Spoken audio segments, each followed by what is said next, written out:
আসসালামু আলাইকুম রহমতুল্লাহি বারাকাতুহু। তো সবাই তো জানো আজকের দিনটা অনেক অনেক অনেক স্পেশাল। এই দিনটাকে আমাদের জন্য এতটাই স্পেশাল, পুরো আমি বলতে পারতেছি না। তো হয়তো আমি অত গুছিয়ে কথাগুলো বলতে পারবো না, কিন্তু আমি যতটুকু কথা বলবো সত্যি এটা আমার মনের কথা, তোমাদের সবার সঙ্গে আমি শেয়ার করতে চাই। তো আমার জন্য আজকের দিনটা এতটা খুশি, যে আজকের দিনটা আমার জন্য এতটা খুশি যে আমার পুরো সালটা, পুরো বছরটা, আমি বলতেছি পুরো বছরটা দেখতে গেলে আমার এই দিনটা সব থেকে বড় স্পেশাল, সব থেকে ভালো সবার জন্য। আর আমার জন্য আমি যখন আমাকে অনেক কষ্ট দিয়ে এগুলো বলার জন্য, কারণ আমার ভয় লাগতেছে আমি যেন ভুল করে ফেলি না। কিন্তু আমার ভুল করে আমি প্রথমে আসতে বলে দিচ্ছি, আমি যেন ভুল করে ফেলি, তাহলে আমাকে মাফ করে দিও। তো আমি বলতে চাইতেছি যে এই যে আজকের দিনটা যে এতটা খুশির দিন, কি বলবো আর, এতটা খুশির দিন যে এই দিনটাতে আমার আমার আমার না সবার, এই পৃথিবীর যত লোক আছে সবারই প্রিয় মোহাম্মদ সাল্লাল্লাহু আলাইহি ওয়াসাল্লাম এই পৃথিবীতে তিনি এসেছেন। আর তারই আমরা হলাম, তারই বান্দা। তো আমি জানি আমার কিছু ভুল হয়ে থাকলে ক্ষমা করে দিবেন, কিন্তু আমি অবাক হয়ে যাই এটা ভেবে যে আমার এই মানব জাতির মধ্যে আল্লাহ সব থেকে একজনকে শ্রেষ্ঠ ভালোবাসে, সেটা হলো আমার নবী, আমাদের নবী। আমার গর্ব হয় যে এটা আমাদের নবী। আমার আজকে দিনটা এতটা খুশি আমি বোঝাতে পারবো না, কিন্তু কি বলি, আমি আমি কিছু বলতে পারছি না। আমার ভয় লাগতেছে, আমার শরীর কাঁপতেছে যে সেই মানুষটা যদি আমার কখনো সামনে আসবে, আমি হয়তো কিছু বলতে পারি। আমি জানি না, আমি হয়তো অনেক খারাপ একটা বান্দা, আমি হয়তো অনেক খারাপ বান্দা, জানি না, আমি খারাপই বান্দা। কোনো তো সেই মানুষটাই খারাপ বান্দা, আর তার কাছে কিন্তু সবাই সমান। তার কাছে খারাপ হোক ভালো হোক সবাই কিন্তু সমান। সেই ব্যক্তিটা, সে আমার নবী যখন আমার সামনে আসবে, আমি হয়তো তাই কিছু বলতে পারবো না। শুধু আমার খুব ভয় লাগতেছে, শুধু আমি এটাই তাকে বলবো, শুক্রিয়া ছাড়া আমি মনে হয় কিচ্ছু বলবো না। আর আমার অনেক ভয় লাগতেছে, আমি জানি। আমার অনেক গর্ব হয় যে আমার আল্লাহ সৃষ্টিকর্তা, সে সব নবীর থেকে আমার নবীকে দেশি সব থেকে বেশি ভালোবাসে, আর আমার নবীর কাছে এতটা পাওয়ার দিছে যে আমার নবী একটা চার টুকরো করে ফেলেছে। ভাবা যায় একটা এতটা শক্তি কিভাবে দিতে পারে একটা মানুষকে, মানব জাতিকে কিভাবে দিতে পারে এতটা বড়। আমরা কখনো আমরা পাবো না ওই আল্লাহর কাছে, ওই ভালোবাসাটা আমরা কখনো নিতে পারবো না। তার মোকাবেলা করতে আমরা কখনো পাবো না। আমাদের নবী এত কষ্ট করছে, ভাবলে অনেক কষ্ট হয় এসব, জানি না, কিন্তু এতটা কষ্ট কি করতে পারে, আমার শুধু ওইটাই কথা, এতটা কষ্ট কিভাবে করছে, এতটা কষ্ট কি করতে পারে। আমি অনেক গর্ব করি, আমি ইসলাম, প্রথমত আমি ইসলাম, আর দ্বিতীয়ত আমার গর্ব হয় আমি এই নবীটার উম্মত। আমি এই নবীটার উম্মত, যেই নবীটাকে আল্লাহ এতটাই ভালোবাসে যে সে এক হিসেবে চারটি ভেঙে। সে সবাই তো কম বেশি জানো, আমি তো কম জানি, আমি তো অল্প একটু জানি, কিন্তু আমি যেইটুকু জানি আলহামদুলিল্লাহ আমি অনেক খুশি। আমি গর্ব করি যে আমি ইসলাম, আর আমি এটা বেশি গর্ব করি যে আমি ওই নবীর উম্মত, যেই নবীকে স্বয়ং আল্লাহ নূর দেখেছে। পৃথিবীতে এতগুলো নবী এসেছে, আল্লাহ কখনো কাউকে তার নূর দেখায়নি,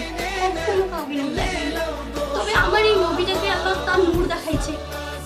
এতটা নবীকে ভালোবাসে, সেই নবীর জন্য আল্লাহ আমাদেরকে মাফ করে দেয়। আমরা এত গুনাহ করি, এই নবী যদি আমাদের হতো না, তাহলে আমরা কখনো মনে হয় ক্ষমা করতো না আল্লাহ। আমাদের এই নবীটার জন্য আল্লাহ ক্ষমা করে। আমি অনেক কিছু বলতেছি, তার মধ্যে আমার অনেক কিছু ভুল হবে, আমি বাস আর কিছু বলতে চাই না, আমার মনে থাক। কিন্তু আমি শুধু এটা কথাই বলবো, আমার সেই নবীটা এই দিনটাতে পৃথিবীতে আসছে। তো আমি এই দিনটা আমার কাছে অনেক বড়। আমার লাইফে, আমি মানুষের কথা বলবো না, আমি মানুষের কথা জানি না, কিন্তু আমার লাইফে আল্লাহর কসম করে বলতেছি, আমার লাইফে চারজন আমার মনের মধ্যে, আমার নিজের থেকে আল্লাহর কসম করে বলতেছি, আমার নিজের থেকে আমার কাছে ইম্পর্টেন্ট, আমার কাছে মূল্যবান, আমাকে কেউ মেরে যাক, আমার ডোন্ট কেয়ার, আমাকে কেউ বকা দিক, আই ডোন্ট কেয়ার, বাট আমার ওই চারটা ব্যক্তি যাই বলো না কেন, কিন্তু আমার কাছে চারটা, আমার আল্লাহ, আমার রহিম, সেকেন্ড আবার মোহাম্মদ সাল্লাল্লাহু আলাইহি ওয়াসাল্লাম, যার জন্য আমি এই পৃথিবীটাতে যার জন্য আমি ইসলাম, যার জন্য আমি আল্লাহকে ভালোবাসি, যার জন্য আমি এই পুরো কিছু জানতে পারছি, দ্বিতীয়ত আমার সে, আর তৃতীয়ত আমার হাজবেন্ড। হ্যাঁ, অনেকে বলতে পারো যে তৃতীয়ত বাবা হয়, হ্যাঁ আমার বাবা তারপর, কিন্তু আমার বাবা ছিল যতদিন আমার বিয়ে হয়নি। আমার কাছে তিনটা লোক ইম্পর্টেন্ট ছিল, লোক বলো যাই বলো, আল্লাহ তো আমার সঙ্গে থাকে না। আমি জানি না আল্লাহ কেমন দেখতে, আমি ধারণাই করতে পারবো না আল্লাহ কেমন দেখতে। মানুষ ছিল কিচ্ছু ধরতেছি না, আল্লাহ তো আল্লাহই হয়। তো ফার্স্ট তো আল্লাহ, সেকেন্ড তো মানব, মানব মানে হচ্ছে আমার নবীজি, সেকেন্ড তো মানব যেটা হলো আমার হাজবেন্ড, আর থার্ড যেটা হলো আমার পাপা। আমার পাপা, অনেকে বলবে যে পাপা তো স্টার্ট হওয়ার কথা, সরি পাপা তো পাপা তো থার্ড হওয়ার কথা, বাট সরি আমার কাছে আমার হাজবেন্ড, আমার হাজবেন্ড এই জন্য যে আমার হাজবেন্ড যেন আমার সেকেন্ড তো আমার নবী, থার্ড হচ্ছে আমার হাজবেন্ড, লাস্ট হচ্ছে আমার পাপা। পাপা এই জন্য লাস্ট যে পাপা আমার ছিল যখন আমি আমার হাজবেন্ডটাকে পাইনি, তখন আমার পাপা ছিল। আমার আল্লাহ নিজে বলেছে আমার পরে যদি কাউকে সেজদা দেওয়া জায়েজ হতো তো আমি প্রতিটা মেয়েকে বলতাম তার স্বামীকে সেজদা দিতে, কিন্তু আমার ইসলামে সেজদা দেওয়া যায় না। আমি আমার হাজবেন্ডকে সেজদা দিতে তো পারবো না, কিন্তু আমি মর্যাদা দিব। এই জন্য আমার ফার্স্ট আমার হাজবেন্ড, ফার্স্ট তো বড় বড় কথা বলা যায় না, কিন্তু আমি সহজ বলতেছি। ফার্স্ট তো আমার আল্লাহ, সেকেন্ড তো আমার নবীজি, থার্ড হলো আমার হাজবেন্ড, লাস্ট হলো আমার পাপা। আমার পাপা আমার লাস্ট কিন্তু বেস্ট। পাপা বেস্ট, পাপার জায়গাটা হাজবেন্ড নিতে পারবে না, কিন্তু হাজবেন্ড যেটা করতে পারবে পাপা সেটা করতে পারবে না। হাজবেন্ডকে সঙ্গে আমি সবকিছু শেয়ার করতে পারবো। আমার হাজবেন্ডকে আমি যেটা আমি কিন্তু সবার কাছে মনের কথা কষ্ট শেয়ার করতে পারবো, কিন্তু আমি আমার হাজবেন্ডের যখন আমি দুঃখী মাথা রেখে কান্না করবো না, কান্না করি, তখন আমাকে এমন একটা সুখ আসে না, তো বলি এমন সুখ আসে আমার ভিতরে যেটা আমি হয়তো আর কারো কাছে পাবো না, কারো কাছে না।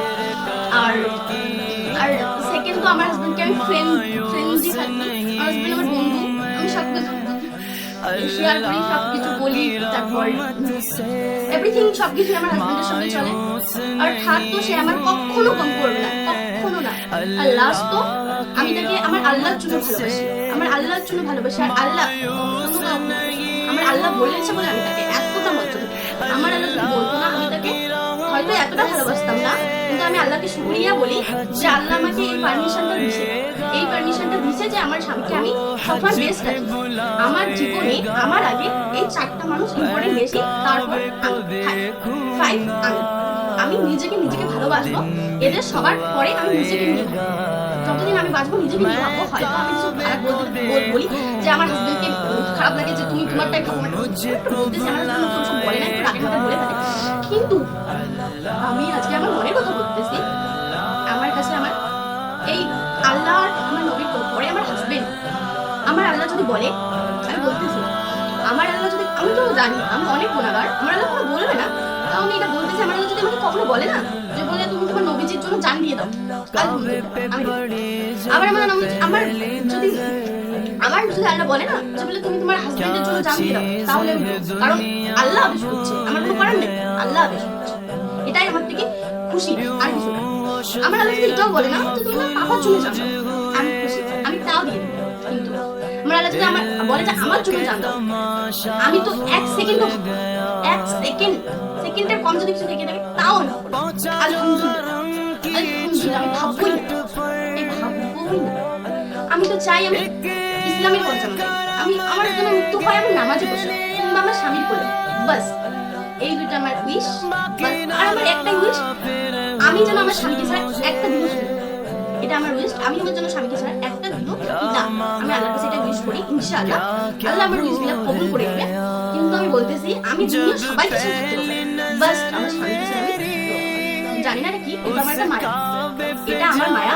আমি আমার স্বামীকে খুশি করার জন্য আমি যা খুশি করতে পারি, যা খুশি, কিন্তু আমি সবার খুশিতে দেখার চেষ্টা করি, আমি আমার স্বামীকে বোঝানোর চেষ্টা করি যে বলে ওটা বলতেছে আমি তো করি, ওর মান রাখার জন্য করি, যদি ওর মানা হয় আমি তো করি না, কিন্তু আমি বুঝাই ওর পারমিশন নিয়ে করি, বাস এইটুকুই, বেশ কিছু বলবো না। তো আর কিছু বলবো না, ক্ষমা করে দিও, আর কোনো খারাপ কমেন্ট করো না, আমার কষ্ট লাগবে, আমি এগুলো মনের কথা শেয়ার করছি। আর প্রথমে তো আমি বলেছি আল্লাহর কসম বলে মিথ্যা কথা বলা যায় না, তো করবে না।